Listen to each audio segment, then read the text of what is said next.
Bonjour, je m'appelle Gaëlle Santucci Paoletti, je suis cofondatrice et présidente d'un cabinet de consultants spécialisé dans divers domaines, la gestion d'entreprise, les ressources humaines, la RSE, la transition numérique et la cybersécurité.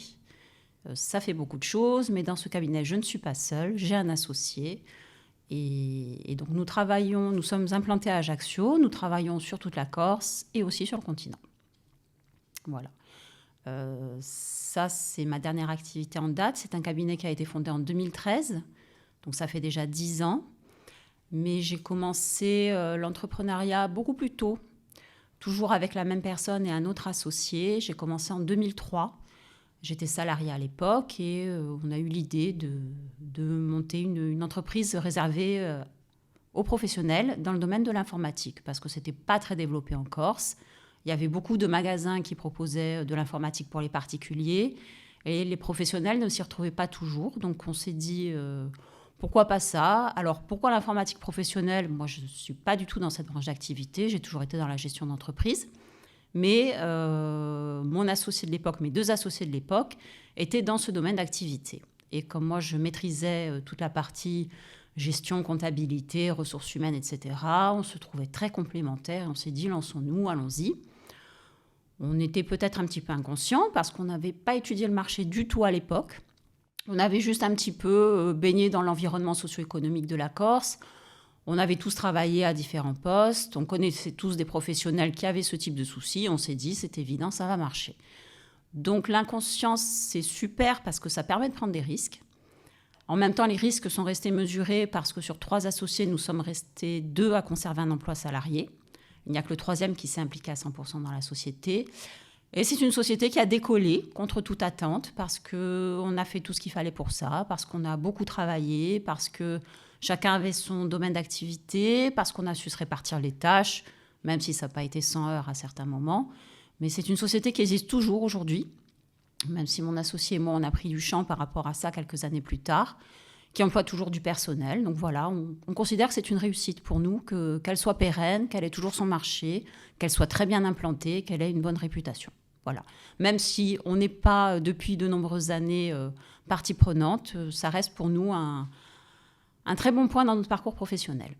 Donc ça, c'était ma première aventure entrepreneuriale. La deuxième aventure entrepreneuriale, donc ça a été le cabinet de consultants que j'ai lancé toujours avec le même associé. Pas forcément sur un coup de tête, mais plutôt vis-à-vis de sollicitations que j'avais. J'étais encore salariée à l'époque, la direction administrative et financière d'une entreprise. Et donc, c'était une activité pour laquelle j'exerçais sur toute la Corse. C'était une entreprise diffusée au plan régional. Et c'est vrai qu'au fur et à mesure des rencontres, j'ai souvent eu des propositions pour être débauchée, ce qui ne m'intéressait pas du tout. J'étais très bien où j'étais. Mais on me proposait des missions, on me demandait des conseils, on me disait « mais est-ce que tu peux m'aider pour ci, est-ce que tu peux faire ça ?» Et au final, je me suis dit « oui, je peux le faire, mais je vais le faire dans un cadre réglementaire, puisque moi, je suis à fond sur le réglementaire, c'est mon métier, forcément. » Donc, moi, j'avais ces sollicitations côté gestion d'entreprise, ressources humaines, financement. Mon associé avait le même type de sollicitation côté numérique, donc on s'est dit « bon, après tout, on a un peu de temps libre, tous les deux. On n'avait pas spécialement d'autres choses à faire. Allons-y, montons ce cabinet. » Donc, on a monté le cabinet. Il a vivoté pendant quelques années parce que c'était vraiment sur demande qu'on faisait des prestations. On voyait quand même que ça marchait, qu'on recevait des clients de l'écoute, que nos clients voulaient rester chez nous. Donc, on a fait différents types de missions. C'était très gratifiant de pouvoir répondre aux demandes, d'avoir l'initiative de la réponse et de comment on voulait répondre. C'est vrai que par rapport à nos statuts de salariés à côté, même si on avait tous les deux des postes, plutôt des postes de direction, il n'empêche qu'on n'était pas les ultimes décideurs. Et là, c'est vrai que c'était encore plus gratifiant de pouvoir faire ce type d'activité. En parallèle de ça, donc ça nous faisait déjà 2 activités chacun, je me suis réveillée un matin en me disant « je ferais bien quelque chose en plus ». Pour moi, comme ça, quelque chose d'un peu girly, un peu fancy, parce que je suis une femme et que voilà, c'est comme ça. Donc, un truc un peu pour les femmes. Et je me suis dit, qu'est-ce que je pourrais faire ? Donc, on tournait un peu autour du bio sur ces périodes-là. Donc là, c'était 2014. Donc, ça faisait 1 an que j'avais lancé le cabinet, que j'avais des missions dessus. J'étais toujours salariée à ce poste de direction. Et je me suis dit, je ferais bien un truc, une boutique en ligne. Bon, sans savoir du tout comment on menait une boutique en ligne. Mais mon associé, lui, c'était vraiment son truc. Donc, il me disait, oui, mais c'est bon, je te fais la boutique, toi, tu choisis les produits. Donc, j'ai commencé à faire du sourcing, j'ai commencé à négocier mes prix. Enfin, ça me plaisait beaucoup, effectivement. Et donc, j'ai fait une boutique en ligne de maquillage bio et naturel qui a plutôt bien fonctionné, qui a demandé beaucoup de travail. Je ne m'attendais pas à ce que ce soit aussi prenant, aussi chronophage, parce que en fait, il faut être tout le temps sur les réseaux, donc ce n'était pas trop mon truc, je me suis formée dessus. Le référencement, c'est pareil, j'ai appris énormément de choses. Tout ça, créer un site internet, le maintenir, faire des blogs, faire des interventions, des vidéos, etc. Donc un autre univers vraiment dans celui dans lequel j'avais travaillé tout le temps. Ça m'a énormément plu, ça a pris de l'ampleur et à un moment, il a fallu faire des choix parce que 3 activités, c'était déjà beaucoup. En parallèle de ça, j'étais aussi entrée dans un club service, donc une activité associative parce que ça m'avait toujours attirée, parce que c'est... Le bénévolat, je trouve que quand on peut s'y consacrer, c'est un peu essentiel dans une vie. Disons que ça enrichit la vie et si on peut aider les autres, c'est pas mal. Donc voilà, je me suis dit à un moment, ça me prend trop de temps, donc soit j'abandonne tout, je ne fais que ça, soit c'est ça que j'abandonne et je continue de faire le reste. Par inclination, c'est vrai que j'aimais beaucoup, ça me sortait de mon quotidien, etc. Mais ce n'était pas spécifiquement ce que j'avais envie de faire. Je ne me voyais pas faire de la boutique en ligne toute ma vie, donc j'ai arrêté cette activité-là avec un petit pincement au cœur. Mais je pense que c'était bénéfique parce qu'à un moment, les journées n'ont que 24 heures. Voilà, et les semaines, 7 jours. Donc ça, c'est mal fait, mais c'est comme ça. Et donc, entre-temps, j'ai changé d'emploi salarié. En fait, j'avais décidé d'arrêter l'activité salariée pour me consacrer à l'entrepreneuriat.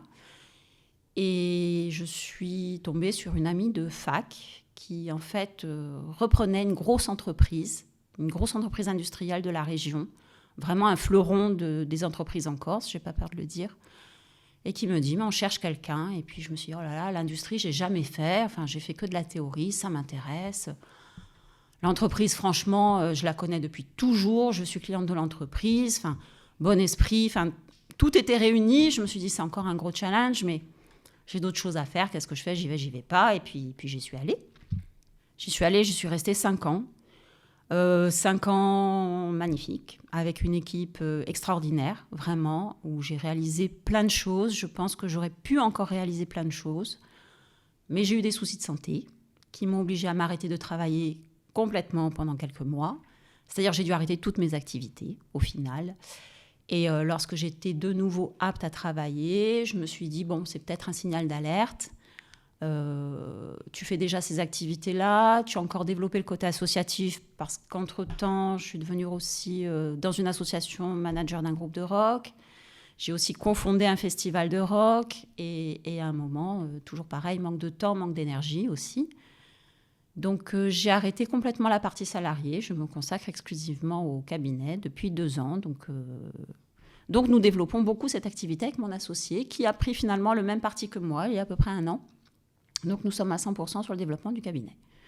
Voilà pour mon parcours entrepreneuriat et salariat en même temps. Voilà. Et ce sont 2 choses qu'on peut tout à fait concilier si on a de la méthode, de l'envie, de l'énergie.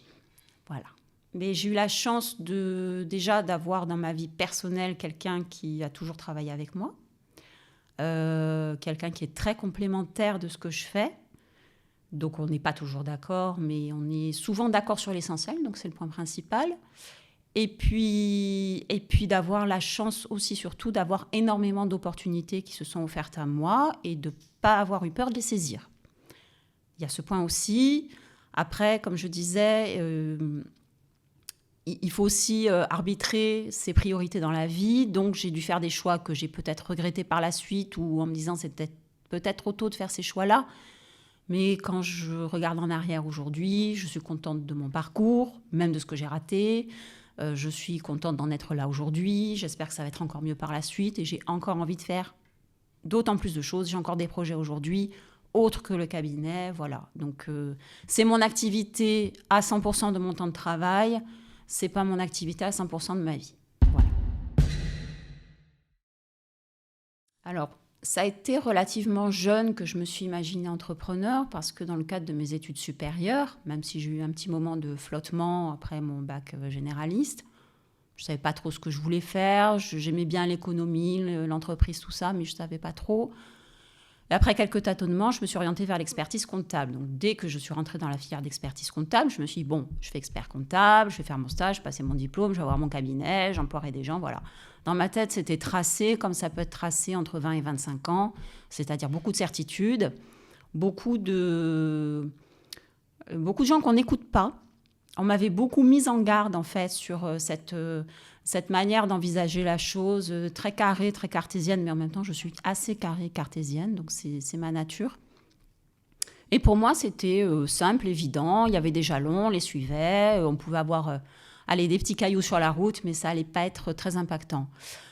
Et donc, j'ai suivi cette voie en me disant, voilà, à 28 ans, maximum, j'aurai mon diplôme, j'aurai commencé à avoir mon cabinet ou à m'associer. Je n'étais pas encore très fixée là-dessus, mais je serai chef d'entreprise. J'aurai mon entreprise, mes employés, mes clients. Bon. La chose a fait que finalement, l'expertise comptable, quand je suis arrivée vraiment dans le cœur du sujet, au moment où vraiment il fallait que je décide que ça allait être ça et pas autre chose, je me suis dit, mais c'est pas du tout ça que j'aime. Donc déjà, première remise en question, qu'est-ce que je fais? Donc on plante X années d'études, ceux qui font expertise comptable le savent, c'est très long, les études. Voilà. Et je me suis dit, non, moi, ce qui m'a plu, c'est tous les petits boulots que j'ai pu faire en entreprise, parce que j'ai passé une partie de mes diplômes en candidat libre, donc il faut travailler. Donc j'ai fait plein de petits boulots, voilà. J'ai fait de tout, j'ai livré des appâts de pêche, j'ai vendu des cannes à pêche, j'ai été secrétaire comptable, j'ai été assistante technique dans l'informatique. Enfin, j'ai fait beaucoup de choses jeunes, mais comme tout le monde, comme quand on fait des petits boulots saisonniers. Et ça m'avait vraiment plu d'être au cœur de l'action, j'ai envie de dire. Alors que pour moi, toute la partie cabinet comptable que j'expérimentais pendant 5 ans, j'étais extrêmement détachée des préoccupations de mes clients. Je ne me retrouvais pas du tout dans la vie de l'entreprise telle que je l'avais connue jusque-là. Et je pense que c'est ça qui a forgé ma décision de me dire, en fait, je vais avoir mon cabinet pour avoir des clients dont je suis détachée parce que tous les conseils que je vais leur donner, ça va être quasiment tout le temps a posteriori et donc trop tard. Alors que moi, j'aime être à l'origine de la prise de décision. Donc c'est ça qui m'a fait aussi quitter l'expertise comptable, c'est le fait que pour moi, c'était pas suffisant. Ça n'allait pas assez vite, c'était pas le domaine d'activité dans lequel je voulais évoluer. Et je me suis dit, je vais retourner en entreprise le temps de la réflexion. Je vais me laisser un peu de temps pour savoir ce que je veux faire. Je vais retourner chercher du travail en entreprise, ce que j'ai fait. Et oui, je suis rentrée dans une entreprise qui était en plein développement. J'ai participé à ce développement. Et c'est là que je me suis dit, peut-être que l'entrepreneuriat, c'est pas fait pour moi finalement, parce que je suis vraiment bien où je suis. J'ai de la sécurité, parce qu'il ne faut pas se leurrer, le salariat, c'est très sécurisant. Alors, je travaillais énormément, j'ai, je pense, une grosse puissance de travail. J'espère, en tout cas. C'est mieux pour moi. Mais je me suis dit, l'entrepreneuriat, peut-être que c'était une utopie, peut-être que c'était pas pour moi, vraiment. Bon, si j'arrive à un poste de direction, ça me suffira. Ce que j'ai fait, je suis arrivée à un poste de direction. Mais il n'empêche que quand on m'a proposé de créer une entreprise d'informatique, j'ai dit oui. Voilà. Et quand on m'a dit pourquoi on ne créerait pas un cabinet, j'ai dit oui. Et puis pourquoi tu ne ferais pas ci? Et puis je me lève le matin en me disant tiens, je vais faire des produits de beauté. Mais en fait, c'est toujours resté en moi. C'est-à-dire que même si j'étais très très bien en tant que salariée, vraiment c'était un confort et j'ai eu des super missions. Et j'aime toujours ça. Ça ne veut pas dire que je ne redeviendrai jamais salariée, mais j'aurai toujours une partie d'entrepreneur. Parce que c'est, je pense, quelque chose qui est ancré en moi. Un dernier petit point, alors c'est vrai que j'ai détaillé là beaucoup d'activités que je faisais, je ne me suis pas trop étendue sur mes activités associatives. On entend beaucoup parler aujourd'hui, et ça me fait très plaisir, de slashers.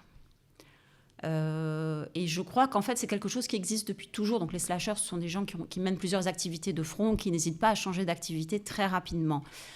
C'est vrai que c'est parfois peu considéré parce qu'on se dit c'est quelqu'un qui n'arrive pas à se fixer sur un domaine. Je pense que les slashers, au contraire, ce sont des gens qui ne ferment la porte à aucune opportunité, mais qui savent aussi prendre les décisions qui s'imposent. Donc, c'est-à-dire, à un moment, il faut prioriser. Donc, on va prioriser, on va décider des urgences, de ce qui est important et de ce qui ne l'est pas. Donc, un slasher, c'est pas quelqu'un qui ne sait pas se poser, c'est quelqu'un qui sait mener plusieurs choses de front et qui met tout en œuvre pour les mener de manière efficace et rationnelle. Et j'ai juste envie de dire aux entrepreneurs d'aujourd'hui qui hésitent à se lancer dans telle ou telle activité, allez-y, lancez-vous, même dans plusieurs activités. N'ayez pas peur. Parce que de toute façon, ce que vous n'essayez pas, vous le regretterez. Ce que vous essayerez, ça va vous enrichir. Et comme on le disait tout à l'heure, on peut parler d'échec, ce n'est pas un mot tabou, mais c'est quelque chose qui va de toute façon vous inciter à aller de l'avant. Voilà. Donc, vive les futurs slashers et n'hésitez pas à faire plusieurs activités dans votre vie professionnelle. Ce qu'il y a, c'est que j'aime les prendre dans un collectif.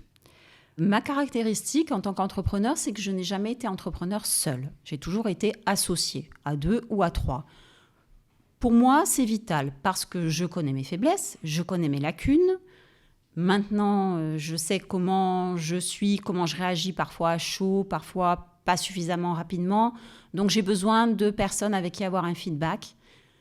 Avoir un feedback avec des employés, c'est très bien. Avoir un feedback avec quelqu'un qui prend les mêmes risques que soi, c'est mieux. Et je pense que c'est un petit peu ça le fait que je n'entreprenne pas seule. Voilà. J'ai vraiment besoin d'avoir quelqu'un avec moi qui me complète, qui me booste quand ça ne va pas, ou que moi je vais booster quand de l'autre côté ça ne va pas.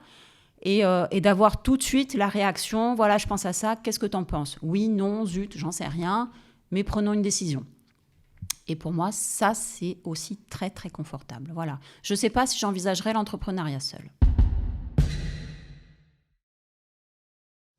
La solitude des entrepreneurs, donc c'est quelque chose que je n'ai jamais connu, merci. Mais mes clients, la plupart de mes clients, oui, la ressentent fortement. La plupart de mes clients sont des entrepreneurs isolés et c'est très, très dur pour eux. Et c'est vrai que quand je rentre chez un client pour une mission X ou Y, on va démarrer par la mission, quelle qu'elle soit. Et au fur et à mesure des échanges qu'on va avoir, on va dériver un petit peu sur des problèmes plus généraux de la société de mon client. Il va me dire, mais bon, ça, c'est pas, on va pas voir ça ensemble parce que c'est pas la mission, mais qu'est-ce que vous en pensez ? Moi, je pense qu'il faudrait que je fasse comme ça. Et vous feriez quoi ? Et parce qu'ils savent que je suis aussi chef d'entreprise, forcément. Donc, c'est quoi votre ressenti ? Et moi, je me dis qu'au quotidien, j'ai ce genre d'interrogations, mais je peux les poser tout de suite. Et eux, ils ont rarement quelqu'un à qui demander ce genre de choses. Et quand ils ont quelqu'un à qui demander ce genre de choses, c'est quelqu'un qui ne connaît pas leur parcours et c'est quelqu'un qui ne connaît pas leur société en interne. Et je trouve ça super difficile, en fait, d'entreprendre seul. Et je trouve ces entrepreneurs très, très méritants. Il faut vraiment avoir les épaules solides. Les périodes de doute, elles sont d'autant plus intenses quand on est seul. La remise en question est encore plus difficile parce que justement, on n'a pas ce petit levier qui va dire « Oh là là, là tu fais fausse route ». C'est-à-dire qu'on s'en rend compte quand on est confronté à un échec ou à une grosse difficulté, on se dit « Je me suis plantée ». Moi, j'ai la chance parfois de prendre des décisions et d'en face qu'on me dise « Oui, enfin, on va en reparler avant que de valider définitivement parce que moi, je vois plutôt ça comme ça. » Enfin, et donc voilà, ça c'est une richesse que je chéris précieusement. Et j'aurais tendance à dire aux jeunes entrepreneurs, après certains sont très individualistes et veulent porter leur projet seuls, mais s'ils ont l'occasion de s'associer avec quelqu'un de complémentaire et de quelqu'un, c'est aussi un problème d'ego l'entrepreneuriat. Hein. Il ne faut pas se mentir, hein, quand on entreprend, on a quand même un ego assez gonflé. Il faut savoir composer avec 2 égos. Si on n'y arrive pas, c'est sûr qu'on va entreprendre seul. Mais en même temps, il y a ce qui va avec, c'est-à-dire les petits problèmes qui vont avec. Donc il faut assumer, voilà. Il faut assumer. Alors, ce qui est compliqué, c'est de cerner la personnalité d'un entrepreneur. Concrètement, je pense que là, je vais parler à l'échelle de la Corse, donc l'échelle régionale, un tissu économique que je connais assez bien. Pour les entrepreneurs ici, je connais leurs problématiques, je connais leur parcours, souvent pour la plupart, parce que ce sont des entreprises connues qui viennent me voir. Et peut-être qu'à ce moment-là, je me dis, bon, les soucis, je les connais à peu près. Ils m'ont interrogé pour telle mission. Quand j'arrive dans l'entreprise, comme je fais aussi beaucoup d'audits opérationnels, quand j'en ai fait beaucoup dans ma carrière, je sais plus ou moins ce qui va aller, ce qui ne va pas aller. J'ai mes indicateurs, je vois comment ça fonctionne. Donc, c'est vrai que moi, je me déplace dans l'entreprise de mes clients. Systématiquement, pourquoi ? Parce que je vois comment c'est placé, comment c'est organisé. Je rencontre le personnel, même si je n'échange pas forcément avec, mais je vois la situation de travail. Ça m'aide déjà à me faire une première idée. Après, quand on discute avec l'entrepreneur, moi, mon premier rendez-vous avec l'entrepreneur, c'est un rendez-vous pour vraiment cerner le périmètre de la mission. Donc, je vais poser 1 milliard de questions qui n'ont pas forcément rapport avec la mission, parce que j'ai envie de savoir où je mets les pieds et comment je vais pouvoir travailler avec la personne sans qu'elle ait le sentiment que je vais, lui imposer des choses, puisque je n'ai pas à le faire, je suis là à titre de conseil, et 2, lui changer complètement ses habitudes. Parce que quand on intervient dans une entreprise, forcément, à 90% du temps, nous, en tant que consultants, on va remettre à jour certains process, on va poser des interrogations, et même si elles ne sont pas de suite, les interrogations, elles vont venir même plus tard. Le chef d'entreprise va se dire, il m'a dit ça ou elle m'a dit ça, donc peut-être que je devrais réfléchir à ce point-là. Donc on a une expérience commune qui est celle de l'entrepreneuriat, on a des divergences parce qu'on ne fait pas les choses de la même façon, et nous, on intervient en tant que conseil, c'est-à-dire que l'entrepreneur en face de nous va peut-être se sentir en porte-à-faux en disant « je ne fais pas bien les choses ». Alors, notre rôle, c'est pas du tout de lui dire qu'il ne fait pas bien les choses, parce que ce n'est pas vrai. Il a créé son entreprise, il a fait fonctionner, il a peut-être des dysfonctionnements, mais nous, on est là pour ça. Et de la même manière, moi, il y a des choses que je ne sais pas faire dans mon entreprise et je fais appel à des prestataires. Et c'est pas pour ça que je me dis que je vais savoir mieux que les prestataires ou que quand ils vont venir, je vais me sentir diminuée. C'est un échange. Et c'est ça qu'on essaye de faire passer. C'est un échange. C'est-à-dire qu'on est équivalents, on fait tous les deux la même chose, mais simplement on a des compétences que le chef d'entreprise n'a pas. Et c'est pour ça qu'il fait appel à nous. Donc c'est dans ce sens-là qu'on doit intervenir. Il n'y a jamais de jugement quand on intervient dans une entreprise. Déjà parce qu'on n'a pas à le porter, ce jugement, et parce qu'on est là pour évaluer et améliorer, si on peut, les process, recadrer un petit peu le réglementaire s'il y a besoin. Enfin, ça dépend de la mission sur laquelle on est. Mais c'est à la fois difficile, mais c'est plus un problème de personnalité si on ne s'entend pas. Mais en termes de travail, ce n'est pas difficile parce que l'entrepreneur est demandeur s'il fait appel à nous. Donc, il attend quelque chose.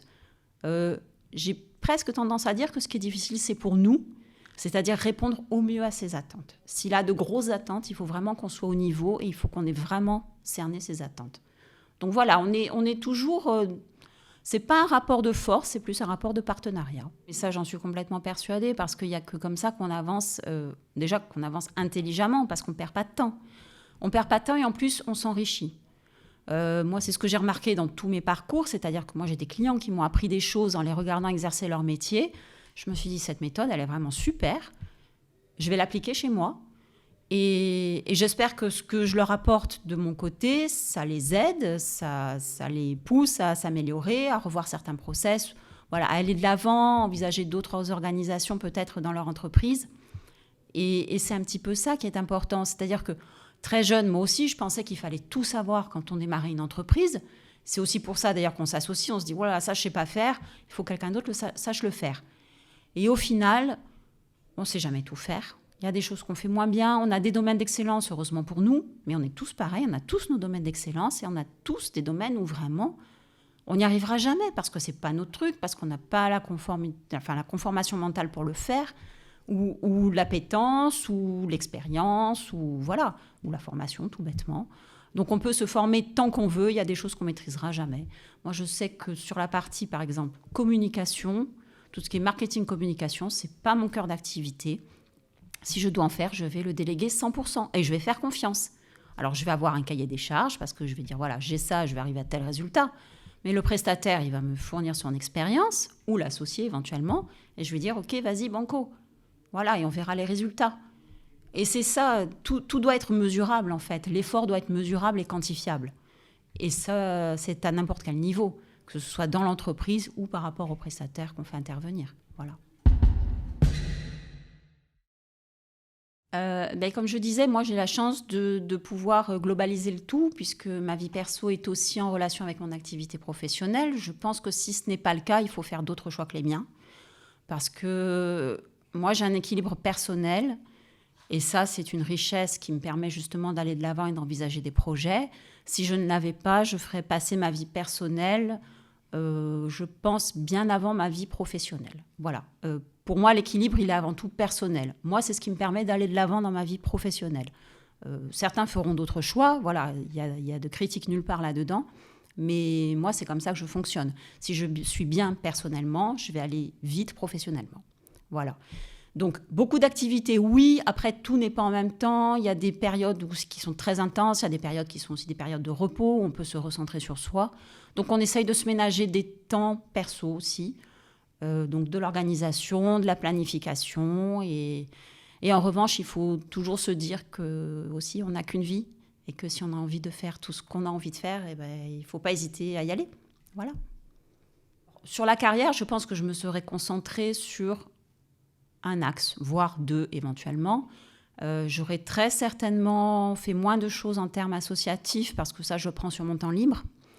Parce que dans mon temps pro, justement, j'ai quand même quelqu'un avec moi. Donc oui, c'est vraiment un équilibre. Après, c'est l'équilibre aujourd'hui. Je ne sais pas si ce sera l'équilibre demain. En tout cas, je n'ai pas envie d'avoir peur de ça et de me dire que peut-être ça ne va pas marcher parce que je ne consacre pas assez de temps à ci ou pas assez de temps à ça. Je sais que professionnellement, moi, j'ai besoin de travailler. C'est un besoin chez moi parce que c'est quelque chose qui m'équilibre, qui m'enrichit, qui m'épanouit parce que j'apprends tous les jours. Que le fait d'avoir tellement d'expérience et d'en avoir eu tellement, ça m'a fait découvrir énormément de choses, énormément de gens. J'ai beaucoup appris, je me suis beaucoup plantée. J'ai dû rebondir, j'ai dû envisager les choses différemment. C'est une grosse remise en question aussi systématiquement quand ça ne va pas. Mais ça me permet aussi d'envisager les choses avec beaucoup plus de recul à tous les niveaux, en fait. Voilà. Mais voilà, je le dis, c'est ma façon de fonctionner, c'est ma vie, donc elle ne s'appliquera pas forcément, je dirais, à une femme de 30 ans avec 2 enfants. Par exemple, elle ne pourrait pas faire autant de choses que moi. Ce n'est pas possible. Voilà. Parce que la priorité, pour moi, ça reste quand même la famille et le perso. Voilà. Alors, mes réussites, je dirais que c'est toutes les entreprises, à l'exception d'une que j'ai créée en tant qu'entrepreneur, sont aujourd'hui existantes, encore viables, etc. Les échecs, j'ai jamais considéré que quand je me ratais, c'était un échec. Alors, ça me fait mal au ventre, ça me fait mal au cœur. Je me dis, tu es trop nul, c'est pas bien ce que tu as fait. Alors, les échecs, c'est mesurable. Soit j'ai décidé d'arrêter une de mes activités par manque de temps. C'est dommage, je le regrette parce que ça m'amusait bien. Franchement, je m'éclatais. Mais oui, ça peut être considéré comme un échec, c'est-à-dire que je n'ai pas appréhendé la masse de travail que ça allait représenter pour moi. En même temps, j'ai appris énormément de choses quand j'ai fait ça. Et aujourd'hui, je dirais que pour cette entreprise que j'ai arrêtée de ma propre volonté, les fournisseurs que j'ai sourcés à l'époque, qui étaient inexistants sur le territoire, je les retrouve aujourd'hui dans les magasins spécialisés. C'est-à-dire que moi, à mon petit niveau, j'ai sourcé les fournisseurs aujourd'hui qui sont dans des grandes enseignes. Voilà. Donc je me dis, quelque part, j'étais pas si mauvaise. Peut-être que j'aurais dû tout arrêter et continuer là-dessus. C'était pas trop ma tasse de thé à la base, donc j'ai préféré arrêter. Mais quand je suis pas très bonne sur un dossier, quand je vais faire une demande de financement et que finalement ça va traîner en longueur et qu'on va pas me financer à hauteur de ce que je veux pour mon client, tout ça, je me disais, oh là là, j'ai pas traité bien mon dossier, mais en même temps, je me dis, bon, ce point-là, on me l'a renvoyé en feedback en me disant, voilà, ce point-là a été insuffisamment traité. Je me dis, voilà, bonne expérience, je ne le ferai plus, je l'oublierai plus, je le ferai différemment. Donc, oui, l'échec, il est tout le temps là. On n'est pas infaillible, heureusement, on est humain.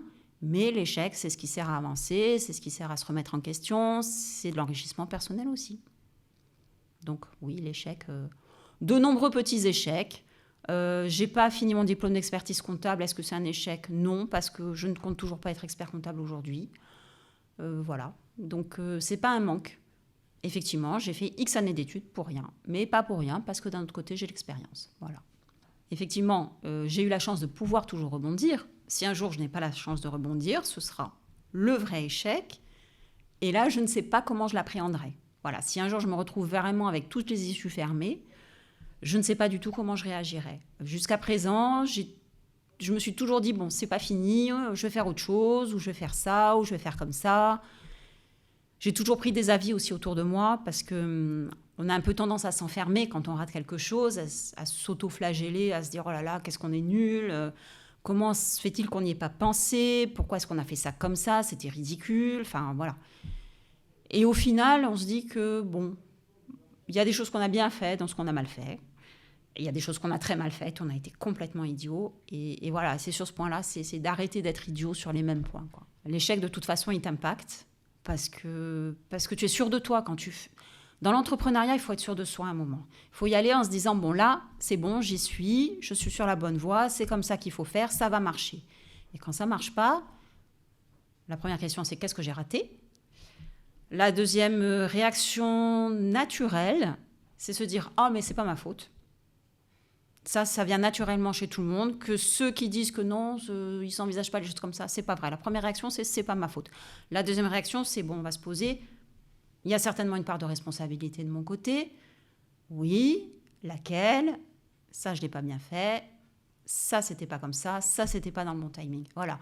Il faut ruminer ces échecs, il faut les remâcher, il faut les analyser, il faut qu'ils fassent partie de nous avant qu'ils se transforment en quelque chose de ce qu'on appelle expérience. Voilà. Alors, les femmes et l'entrepreneuriat, c'est un sujet qui fait débat depuis des années. Je ne vais pas dire que j'ai jamais été confrontée à ce type de problème en tant qu'entrepreneur. C'est arrivé. Alors, pas de manière forcément très explicite, mais plutôt un sentiment de devoir faire plus mes preuves. À certains moments, ou des petites réflexions un petit peu sexistes, ou bon enfant, mais sexiste quand même. Alors, je ne les ai jamais pris d'un côté sexiste. Je me suis dit que si je m'embarquais là-dedans, j'allais me focaliser là-dessus, que je ne serais plus productive et que je commencerais à être limite hargneuse à chaque fois qu'on allait évoquer le fait que, vous savez, il y a 36 marches à monter, vous n'auriez pas dû mettre des talons de 12 cm, quoi. Mais si j'ai envie de mettre des talons de 12 cm, c'est mon problème, en fait, à la base. Et donc, je vais assumer le fait de mettre des talons de 12 cm. Et puis, je vais demander à la personne de me tenir la main. Comme ça, je ne tomberai pas. Voilà. Donc, j'adore avoir des chevaliers servants. Donc, il faut plus le prendre à la dérision, je pense. Parce qu'au final, une fois qu'on est dans le vif du sujet, c'est-à-dire le travail, le chef d'entreprise, il peut avoir sa vision de la femme, le client en face de moi. Il peut l'avoir comme il veut, peu importe. Une fois qu'on parle boulot, si lui, il va me payer des honoraires, il faut que je lui réponde et lui, il va être exigeant avec moi. Est-ce qu'il va être plus exigeant ou moins exigeant qu'avec un homme ? J'en ai aucune idée. Moi, je préfère ne pas jouer la carte de « je suis une femme » quand je suis face à un client. J'essaye d'être posée, pragmatique et de pas jouer sur le côté girly, de pas jouer sur ce genre de choses. Ça ne va rien m'apporter. Ça peut peut-être m'aider à certains moments, mais à d'autres, ça va me décrédibiliser. Donc voilà, une femme dans un monde d'hommes, ce n'est plus vrai. Il y a énormément de femmes entrepreneurs aujourd'hui, et quand elles sont entrepreneurs, elles sont très souvent décisionnaires. Elles font très souvent partie de comités de direction. Donc moi, il m'est arrivé d'avoir un chef d'entreprise homme et que des staffs de femmes, et je trouve ça génial. Voilà. Il n'y a pas de jalousie non plus, de femme à femme. J'en ai jamais rencontré dans mon parcours professionnel. On me dit toujours « mais les femmes entre elles », c'est pas vrai. Les femmes entre elles, elles apprécient la compétence, elles n'ont pas le temps de s'apesantir sur le reste, en fait. Voilà. Quand on est dans une démarche proactive, parce que dans l'entrepreneuriat, il faut être très proactif, qu'on est nous proactifs, qu'en face, il y a de la proactivité et qu'il faut absolument aboutir à une solution efficace dans des délais contraints et avec le coût le plus raisonné possible, à un moment, la question ne se pose plus. Voilà. Alors oui, plus jeune. Forcément, quand on est jeune et qu'on a affaire à des chefs d'entreprise jeunes qui sont un peu coqs, un peu machin, honnêtement, ça me passe très au-dessus. Voilà, ça ne m'a jamais impacté. Je ne me suis pas laissée impacter. Je ne me laisserai pas impacter. Voilà. Et je connais d'autres personnes, oui, qui ont eu des types de soucis comme ça, qui ont eu des remarques ou qui ont eu des choses peut-être un peu plus gênantes.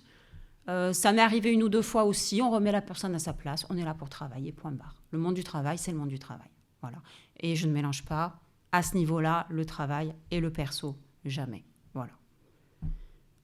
Donc, pour les futures femmes chefs d'entreprise, ne vous mettez pas en tête que parce que vous êtes une femme, vous allez avoir plus de difficultés. Si on part avec ce principe, on va se les générer nous-mêmes, les difficultés. C'est-à-dire que chaque remarque qu'on va entendre, on va le prendre du fait qu'on est une femme. Or, ce n'est pas du tout vrai. J'ai entendu plein de remarques faites à mon associé qui m'étaient autant adressées, et je vous assure que c'est complètement un homme et que voilà. Et donc, on a eu les mêmes feedbacks, et voilà, il faut passer par-dessus, il ne faut pas s'apesantir dessus, et voilà, il faut composer avec. On est dans une société encore, ce qui est encore j'ai envie de dire, relativement paternaliste.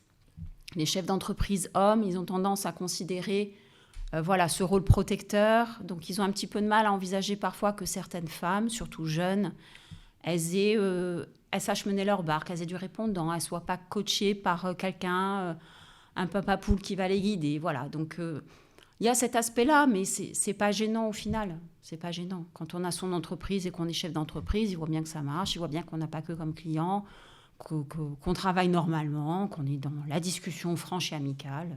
Il n'y a pas de souci. Le cabinet s'appelle CG Consulting. C'est un cabinet spécialisé dans l'assistance à l'entreprise d'une manière générale.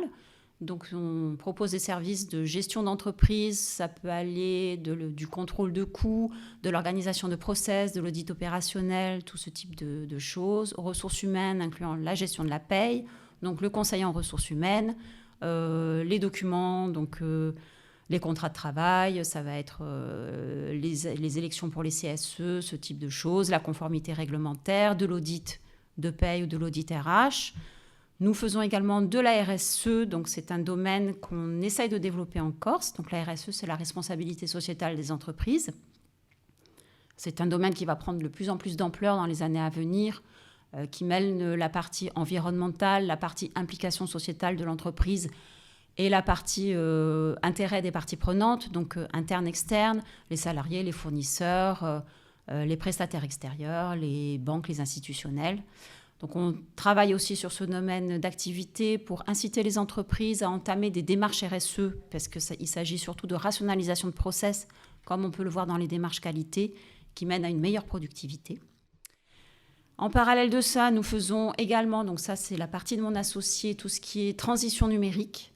Donc ça va être de l'audit des systèmes d'information, ça va être du conseil en système d'information, de la refonte de process également.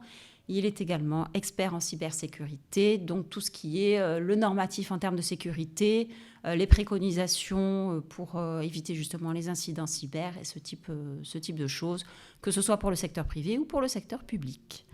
Voilà pour notre activité. C'est un cabinet qui a 10 ans aujourd'hui. Et comme je disais, nous comptons des clients sur toute la Corse et sur le continent également au niveau national. Voilà.